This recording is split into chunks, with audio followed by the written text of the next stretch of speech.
आज 6 जुलाई 2022 को शहर मालेगांव के जो 7 शहीद हैं, जिन्होंने शहर मालेगांव को उस वक्त आज़ादी दिलाई थी जब पूरे हिंदुस्तान पर अंग्रेज़ों का कब्ज़ा था, जब पूरे हिंदुस्तान पर अंग्रेज़ों की ग़ुलामी थी। उस वक्त सबसे पहले मालेगांव आज़ाद हुआ था और इस मालेगांव को आज़ादी दिलाने के लिए जिन 7 शहीदों ने अपनी जानों का नजराना पेश किया था, आज उनकी कुर्बानियों को 100 साल मुकम्मल हो चुके हैं। इस 100 साल मुकम्मल होने पर हम उन्हें खिराज अक़ीदत पेश करने के लिए मालेगांव डेवलपमेंट फ्रंट की जानिब से, कांग्रेस पार्टी की जानिब से यहाँ पर जमा हुए हैं। 6 जुलाई 1922 को जो है शहर के शहीदों को फांसी दी गई थी, उन्हें सज़ा सुनाई गई थी और आज 6 जुलाई 2022 को 100 साल मुकम्मल हुआ।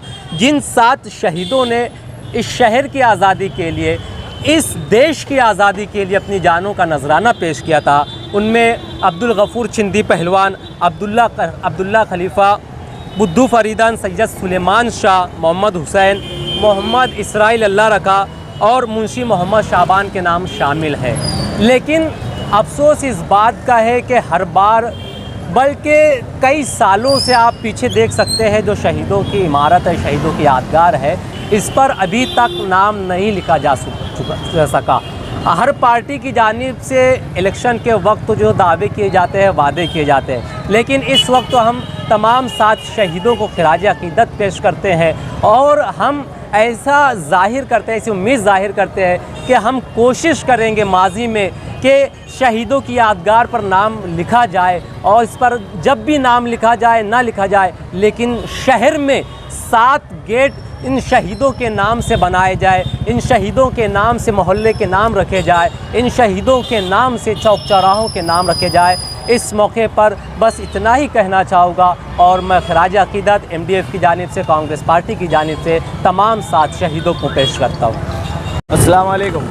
जैसे कि आज सब लोगों ने बताई चुके कि 100 साल शहीदों को हो चुके हैं। हमारे शहर का एकदम अजीब व गरीब मामला है कि 100 साल शहीदों को हो चुके, शहीद होकर, और देश आज़ाद होने काफ़ी दिन हुआ। ये कोई मुसलमान और हिंदू की बात नहीं है, ये देश के लिए शहीद हुए थे और इन्होंने देश आज़ादी में सबसे बड़ा रोल अदा करा अपने मालेगांव के हिसाब से। तो मालेगांव के सभी सियासी लीडरों से गुजारिश है कि शहर के अंदर तुम कुछ कर तो नहीं सके, जो शहीदों की यादगार थी उसे शहीद कर दिए उल्टा, और एक नई इमारत बनाई जिसके अंदर अभी तक तुमने उसका नाम भी नहीं रख पाए। शहर कुछ नहीं चाहता तुम लोगों से, मगर जिसका जो हक है उसे वो तो दे दो। आज उनको 100 साल हो चुके हैं और कारपोरेशन बनने के लिए भी लगभग 15-20 साल हो चुके हैं। इसके अंदर भी आप लोगों ने कुछ नहीं कर पाए, तो बहुत शर्म की बात है। देश के अंदर शहरों के नाम चेंज हो जा रहे हैं और आप लोग ये है कि अपने जो शहीद है, जो देश के लिए जिन्होंने कुर्बानी दी, उनके नाम भी आप लोग लिख नहीं पा रहे हो। तो इससे बड़ी शर्म की बात आप लोगों से कुछ नहीं है। हम लोग का यही बोलना है कि अगर कुछ कर नहीं सकते तो उतर क्यों नहीं जाते। कुर्सी है तुम्हारे, जनाजा तो नहीं है।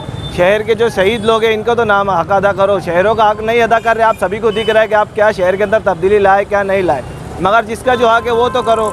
जो अपने देश के लिए शहीद हुए, जो कुर्बान हुए, उनका तो नाम रख दो यहाँ पर। नहीं इनके यहाँ पर रख सकते तो कहीं गेट बना दो, कहीं ऐसा बनाओ लोगों को याद रहे कि देश के अंदर कुर्बानी ये लोगों ने भी दी है। ये लोगों से मुराद मुसलमानों ने भी दिए, और ये कुछ इसने मुसलमान या हिंदू लोगों के लिए नहीं दिए, लोगों ने देश के लिए कुर्बानी दी है। तो इतनी बोल के हमारी बात ख़त्म करेंगे भाई कि यार शहीदों की यादगार पे अभी शहीदों के नाम लिखाने का मौका है। आप लोग चाहे तो लिखा सकते हो और लिखाने की कोशिश करो। अस्सलाम वालेकुम।